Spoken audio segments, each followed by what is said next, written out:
So yes friend, what is plugin? What is WordPress plugin? So WordPress plugin क्या है? Is a piece of software that can be added to a WordPress website to extend its functionality and feature. पहले के बनाए एक software होते हैं जिनको हमने इंस्टॉल करना होता है अपने वेबसाइट की फंक्शनलिटी को इंप्रूव करने के। फॉर एग्जांपल ये रेटिंग के लिए, यहाँ पर ये जो रेटिंग के लिए आप देख रहे हैं कि कोई ये पोस्ट पढ़ता है तो अच्छा लगता है, वो रेट कर सकता है। तो इस तरह से क्या है कि ये फंक्शनलिटी जो ऐड की है वेबसाइट, वो प्लगइन्स के थ्रू की है। इसमें आप देख सकते हैं शेयर प्लगइन आ रहा है। ये कहां से आ रहा है? ये भी एक प्लगइन के थ्रू एक फंक्शनलिटी ऐड किया है, क्योंकि वर्डप्रेस वेबसाइट अगर हम देखें तो प्लगइन्स और थीम्स का ही कॉम्बिनेशंस है जो बनी बनाई फंक्शनलिटी हमारे को मिलती है। फॉर एग्जांपल अगर मैं इन सभी प्लगइन्स को यहाँ से डीएक्टिवेट कर दूं और फिर आपको वेबसाइट को दिखाऊं तो आपको आइडिया लग जाएगा कि कितना बड़ा रोल रहता है प्लगइन्स का वर्डप्रेस के अंदर, एंड हम उसको कैसे इंस्टॉल कर सकते हैं ये भी आपको इस वीडियो में मालूम चलेगा। तो फॉर एग्जाम्पल अभी के लिए मैं इनको फिलहाल डीएक्टिवेट कर देता हूँ। ये अलग अलग कंपनीज द्वारा बनाए गए, आप देख सकते हैं यहाँ पर by this company, by this and this, ये अलग अलग डिटेल्स इन प्लगइन्स की है। ये आपको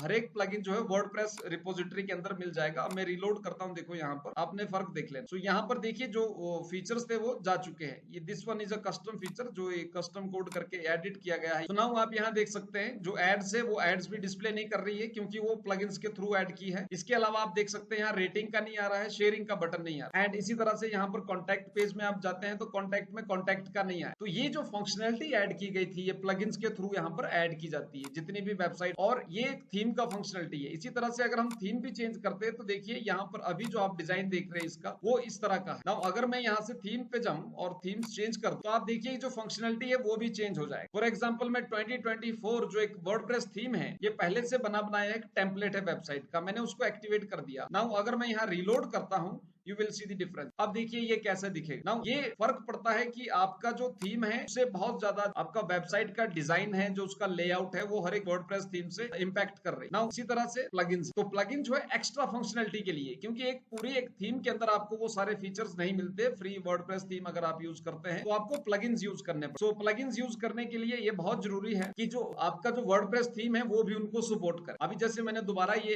एक्टिवेट कर दिया चाइल्ड थीम जनरेट प्रेस का, तो आप देख सकते हैं कि जो साइट का फंक्शनलिटी है वो दोबारा से जो लेआउट है वो उस तरह से हमें दिखाई दे रहा है। बट अभी भी हमारे पास जो प्लगइन है वो डीएक्टिवेट। अब हम प्लगइन्स को मैं एक्टिवेट करता हूं दोबारा से प्लगइन्स पे जाके, एंड जो प्लगइन में इंस्टॉल थे जो यूज में है उनको मैंने सिलेक्ट कर दिया है, और आपको रखने भी यहाँ पर वही होते हैं जो यूज में है, सो दैट हेल्प की जो वेबसाइट है उसका जो सिक्योरिटी है वो कॉम्प्रोमाइज ना हो, अपडेटेड प्लगइन हो और वही प्लगइन आप ऐड करें जो आप यूज कर। अभी जैसे ये यूज कर दिया तो इसमें अब मैं दोबारा रिडायरेक्ट करता हूँ, यहाँ पर रिलोड करता हूँ एंड आप देख पाएंगे कि कॉन्टैक्ट फॉर्म दोबारा आ गया। तो दिस इज वर्डप्रेस प्लगइन। क्या है कि पहले से बने पीस ऑफ सॉफ्टवेयर है, एक स्मॉल कोड एक स्पेसिफिक फंक्शनलिटी के लिए बनाया गया। जैसे कोई कॉन्टैक्ट फॉर्म का बनाया है, जैसे मान लीजिए ये है, तो इसके लिए जो मैं प्लगइन यूज कर रहा हूँ वो है आपका फॉर्मिनेटर करके, ये हमारा कॉन्टैक्ट फॉर्म का। ये देखिए यहाँ पर तो क्या करेगा, capture user information as detail you like, engage user with interactive poll that show real time. ये पूरा का पूरा ये ऑप्शन हमारे को देता है, एंड यहाँ पर जाके हम इसकी पूरी डिटेल ले सकते हैं कि क्या क्या फीचर्स हमें इसके अंदर मिलते हैं। तो मैं इस प्लगइन को यूज कर रहा हूँ। इसके अलावा आप प्लगइन इंस्टॉल करने से पहले ये भी देख सकते हैं कि उसका रेटिंग कितना है, कितने लोगों ने उसको रेट किया है, 5 स्टार कितने ने किया है, 1 स्टार कितने ने किया है, एंड उसके जो फीचर्स है वो आप पढ़ सकते हैं कि अगर मैं इस पीस ऑफ सॉफ्टवेयर को या इस फंक्शनलिटी को अपने वेबसाइट में ऐड करना चाहता हूं, चाहे वो कॉन्टैक्ट फॉर्म से रिलेटेड हो,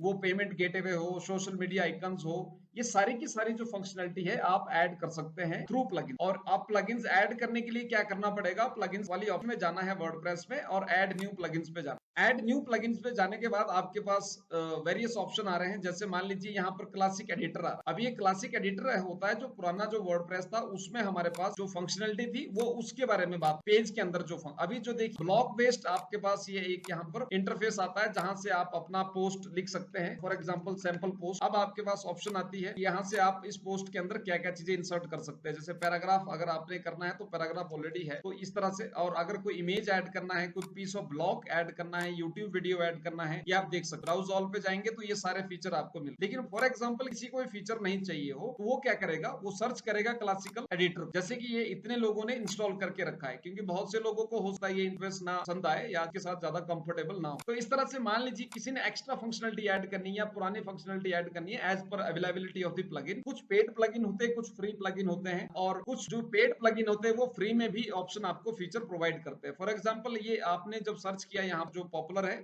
यहाँ से भी हम सर्च कर सकते थे इसको, जैसे क्लासिकल एडिट। और क्लासिकल जो कीवर्ड है, अब जितने प्लगइन में ये होगा, नेम में होगा, वो सभी के सभी यहाँ पर आ जाएंगे। जैसे क्लासिक एडिटर ये भी आ गया, एंड लेकिन अगर हम क्लासिक विजिट आ गया, लेकिन अगर हम इसको हटा देते हैं, देन आप देखिए कि हमारे पास डिफरेंट यहाँ पर प्लगइन आएंगे सर्च रिजल्ट के हिसाब। नाउ यहाँ पर आएंगे जो मोस्ट पॉपुलर, जो इसमें बाय डिफॉल्ट आपको फीड में दिखेंगे, वो बाय डिफॉल्ट है, एंड जो पॉपुलर है, जो ज्यादा इंस्टॉल हो रहे हैं। सो फॉर एग्जांपल ये फंक्शनलिटी चेंज करनी है हमने, इसकी जगह पर हमने क्लासिक फंक्शनलिटी लाना है, तो मेरे को ये प्लगइन इंस्टॉल करना पड़ेगा। तो मैं खाली इंस्टॉल पे क्लिक, जब प्लगइन इंस्टॉल हो रहा है तो वो चेक भी करता है कि आपका जो वेबसाइट का कंपेटिबिलिटी है वो उसके साथ, या थीम का जो कंपेटिबिलिटी है वो प्लगइन से मैच। तो एक्टिवेट हमने कर दिया, ताकि इसका मतलब ये है कि जो प्लगइन है वो किसी भी टाइप की थीम के साथ या काम कर सकते। जैसे ये हमने एक्टिवेट कर दिया, आप यहाँ पर प्लगइन जो आपका सेक्शन है उसमें हम ये देख सकते हैं, यहाँ पर क्लासिक एडिटर आ गया है। एंड मैं अब यहाँ ऐड न्यू पोस्ट को मैं दोबारा से रीलोड करता हूँ।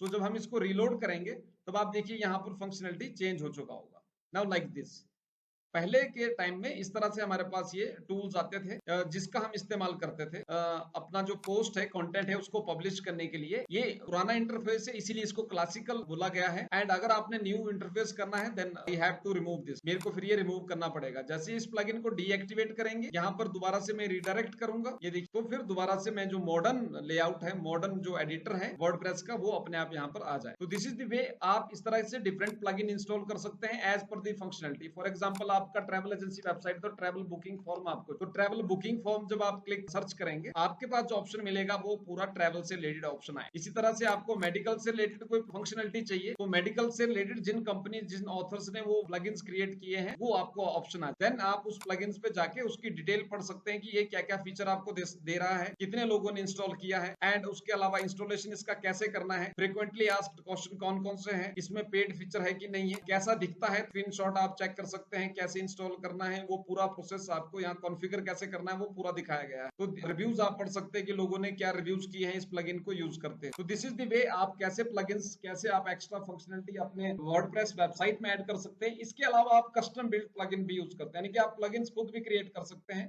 जरूरी नहीं कि जो बने बनाए प्लगइन है वही आप यूज कर सकते हैं। That is we called WordPress development, तो वो भी आप कर सकते हैं। फॉर एग्जांपल एक कस्टम पॉपअप के लिए जो प्लगइन बनाया है मैंने, तो यहाँ पर आप देख सकते हैं कि यहाँ पर ये display popup with latest post, जो लेटेस्ट पोस्ट है उसको पॉपअप में शो करेगा। मैं इसको फिलहाल के लिए डीएक्टिवेट रखा है, डीएक्टिवेट करना हूं। यहाँ पर आप देख सकते हैं जिसने बनाया है उधर नाम ऑथर का आएगा, एंड आप इसको डायरेक्टली अपने सी पैनल में फाइल मैनेजर में जाके अपलोड कर सकते हैं, अगर आपने ये एडिट करके बनाया या बाहर करके बनाया है। ये देखिए for example Visual Studio Code का यूज करके बनाया है, then you have to upload the file, else आप डायरेक्टली भी बिल्ड कर सकते हैं फाइल मैनेजर को एक्सेस कर। तो दिस इज द वे कि आप कस्टम भी बिल्ड कर सकते हैं फंक्शनलिटी अपनी वेबसाइट के लिए। जरूरी नहीं है कि अगर कोई प्लगइन है, मान लीजिए वो ज्यादा उसका है, प्रीमियम कॉस्ट है उसका, और आप वो कॉस्ट नहीं पे कर सकते, देन आप उसको कस्टम भी बिल्ड कर सकते हैं। ऑब्वियसली आपको उसमें कोडिंग नॉलेज होना जरूरी है, लेकिन आप एआई टूल का इस्तेमाल करके भी वो सारी चीज कवर कर सकते हैं।